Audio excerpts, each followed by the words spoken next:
What if everything you thought brought you happiness was, well, actually the source of your suffering? And what if looking at the world in a radically different way could actually set you free?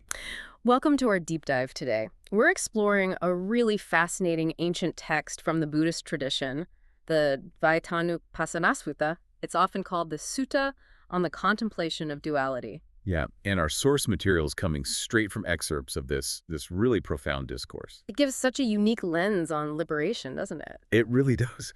And the setting is so vivid. We're sort of transported back, aren't we, to a full moon night in Savatthi at a place called Pubarama, Dvayatānupassanāsutta. You can almost picture it. The Buddha's there teaching this to this assembly of monks, all gathered silently. There must have been this real sense of quiet intensity, anticipation. Definitely.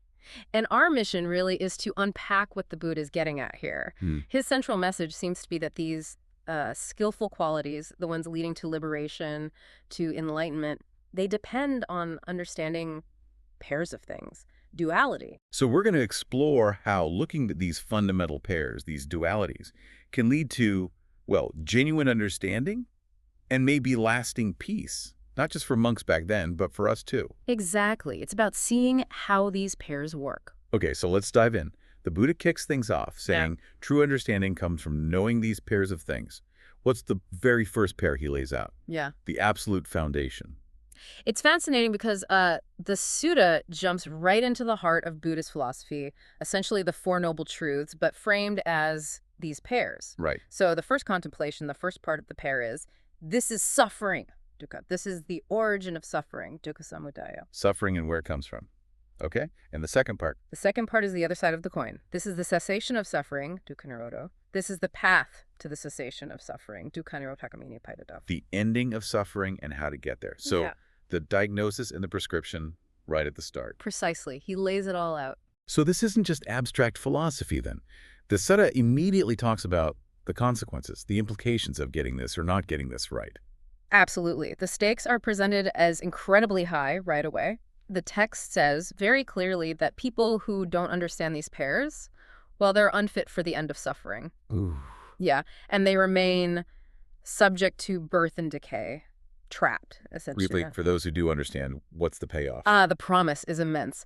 Those who do get it, they're described as being endowed with liberation of mind and liberation by wisdom. Liberation? Yes, and they become fit for the end of suffering, and maybe most importantly, not subject to birth and decay. They break the cycle. Wow. And the text even specifies the immediate outcome for someone practicing this contemplation diligently, ardently. They can expect one of two fruits. Either direct knowledge in this very life, like full enlightenment right now, or if there is still a remnant, meaning some subtle clinging left, then non-returning, freedom from being reborn into suffering. So it really sets up this clear path, this promise, right from the beginning. Exactly. It establishes the potential for profound freedom through this contemplation of pairs. Okay, so this is where it gets really interesting for me. The Four Noble Truths, framed as these pairs, they lay the groundwork. But the Sutta keeps going, doesn't it? It keeps asking, is there another way to correctly contemplate duality? How does it build on this? It does. It systematically expands the idea. If you look at the bigger picture, the Sutta then starts dismantling all the different links in the chain that keep us bound to suffering. Link by link. Yeah, showing how each link can be observed, understood, and crucially, how we can transcend it.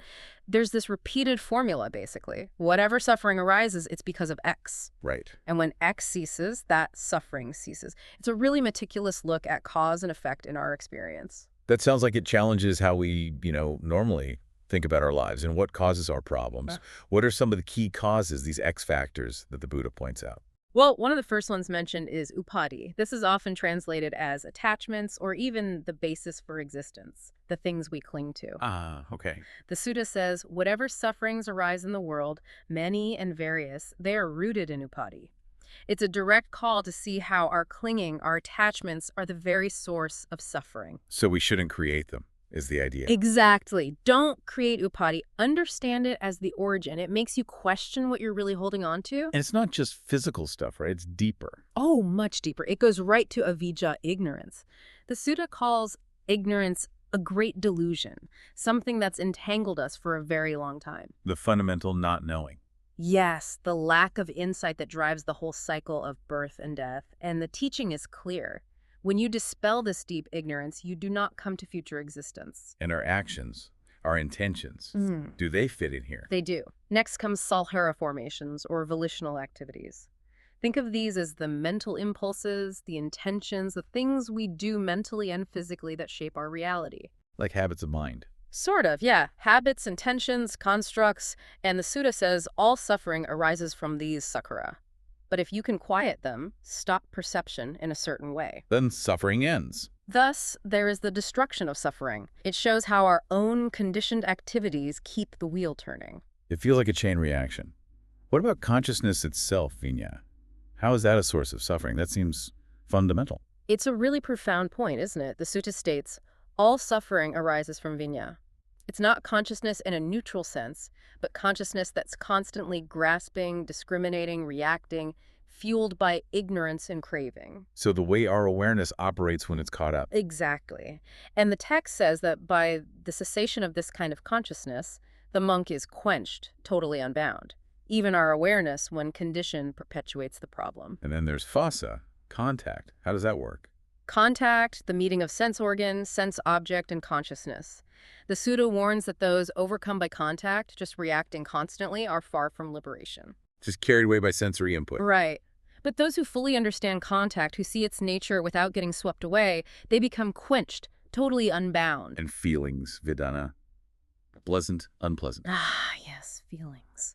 Whether they're pleasant, painful, or neutral, the Sutta groups them all under suffering in a deeper sense. Why? Because they're impermanent. Because they don't last. Exactly. By seeing feelings as perishable, one becomes dispassionate, and by the destruction of feelings, meaning the attachment to them, the monk is quenched, totally unbound. Okay, and the big one, tanta, craving. That must be in there. Oh, absolutely central. A person accompanied by craving wanders for a long time, not transcending the cycle of existence. Craving is described as the engine, really. The driving force. Yes, and knowing craving as the origin of suffering is key. When you know it, you can become free from craving and grasping mindful. Then grasping itself, upadana, is that different from craving? It's closely related, like the next stage. Craving is the wanting, grasping is the holding on, the identifying with. From grasping arises existence, the Sutta says. Meaning becoming, rebirth. Yes, having become, one approaches suffering. So by the destruction of grasping, the wise do not come to future existence. It's like layer after layer being peeled back. It keeps going. It does. There's aramba, undertaking, initiating actions, ahara, nutriment, sustenance, both physical and mental, even in ujjipa, agitation, mental stirring. Each one is shown as a source of suffering, and its cessation as the path to freedom. It's incredibly systematic. So what does this all add up to? It's clearly not just about this chain of causes, cause and effect, but it seems like it's fundamentally changing how we should perceive reality itself. The Sutta then presents some really radical pairs, right? That's a crucial point. It shifts from the mechanics of suffering to the very nature of perception, and it asks, how do we square our everyday view with this deeper insight?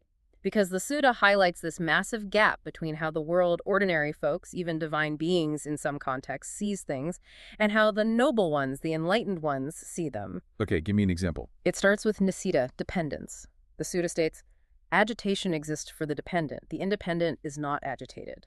So relying on things makes us anxious. Essentially, yes. It warns there's great fear in dependencies. This totally challenges our usual way of seeking security by leaning on external things or people. Freedom, it suggests, lies in non-dependence. Okay, and then it talks about rupa form, arupa formless, and nirodha cessation, like levels of peace. Exactly. It lays out a kind of hierarchy. Formless states, like deep meditation states, are more peaceful than ordinary form-based experience. But cessation, nibbana itself, is even more peaceful than the formless states. Beyond even deep meditation. Yes. And it links this to rebirth. Those who don't truly understand cessation will return to future existence. But those liberated in cessation, they transcend death. It points to an ultimate peace beyond anything conditional. Wow. Okay, this next one you mentioned before really twists things. The idea that what the world calls true, the noble ones see as false. How does that work? It's a real mind bender, isn't it? It completely flips our common sense reality. What the world, and this includes everyone from average people up to gods, Mara, Brahma, ascetics, the whole spectrum considers true. Yeah. The noble ones see as false. The classic example given implicitly is seeing a permanent self where there isn't one, mistaking the impermanent for the permanent. Our basic assumption about having a solid me. Right. And conversely, what the world might dismiss or consider false, maybe even unreal, the noble ones see as true. The prime example is the undeceiving nibbana. So our fundamental grasp on truth might be upside down. According to this teaching, yes. It suggests our ordinary perception is inherently misleading. And it does the same thing with pleasure and suffering. That feels even more radical, challenging our direct experience. It is radical, another profound reversal. The world considers sensory experiences, sights, sounds, tastes, smells, touch, even pleasant thoughts as pleasure. Naturally, right? Of course. That's what we chase. And where these things cease, where the senses quiet down, the world sees that as suffering or deprivation. Yeah, boredom, loss. But the noble ones, they see it completely differently. How so? What the noble ones see as pleasure is the actual cessation of the existing body, meaning the cessation of the conditioned self, the ending of the whole basis for suffering. The ending itself is pleasure. Yes. The Sutta puts it bluntly. What others call pleasure, the noble ones call suffering. What others call suffering, the noble ones know as pleasure. That's whoa. It notes that the ignorant are utterly bewildered by this. It makes no sense from the ordinary perspective, but for the mindful, it's like light for those who see. It makes sense why it says this teaching, this Dhamma, isn't easily grasped. Exactly. The text concludes this section saying it's not well understood by those overcome by craving for existence, following the stream of existence, who are caught in Mara's domain. You have to step outside that stream to really get it. So this whole deep dive into the Dvayatānupassanāsutta, it just lays out this incredibly systematic path, doesn't it? Step by step, looking at these pairs, understanding the real causes of suffering, and leading towards liberation. It really does. It's a call for a radical transformation of perspective on our attachments, yes, but even on how we perceive basic things like truth, pleasure, reality itself. And the proof, I guess, is in the pudding. The text mentions that right after this teaching, 60 monks achieved liberation. That's the powerful conclusion in the source. 60 monks listening to this attained full liberation from defilements without any remaining clinging. It shows it's not just theory, it's a practical, effective path. It demonstrates that contemplating these dualities, this systematic way the Buddha taught, can lead to profound inner freedom. Absolutely. Okay. So considering these huge shifts in perspective, moving from the worldly view to this noble understanding, it leaves us with a question, doesn't it? Yeah. What fundamental assumptions do you, listening now, hold about what truly brings happiness or suffering? And perhaps more importantly, are you willing to actually question them?